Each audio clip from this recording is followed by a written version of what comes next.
તો આ તરફ પહલગામ હુમલાને લઈ દિલ્હીમાં સર્વપક્ષીય બેઠકની શરૂઆત પણ થઈ ચૂકી છે।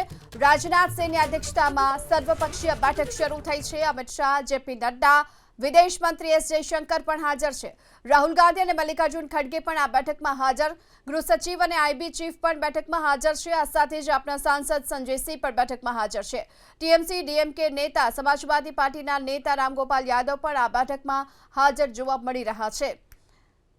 પહલગામમાં હુમલાને લઈને દિલ્હીમાં સર્વપક્ષીય બેઠકની શરૂઆત થઈ ચૂકી છે। આ બેઠક રાજનાથ સિંહની અધ્યક્ષતામાં શરૂ થઈ છે, જેમાં અમિત શાહ, જેપી નડ્ડા, વિદેશ મંત્રી એસ જયશંકરની સાથોસાથ રાહુલ ગાંધી, મલ્લિકાર્જુન ખડગે, ગૃહ સચિવ અને આઈબી ચીફ પણ આ બેઠકમાં હાજર છે।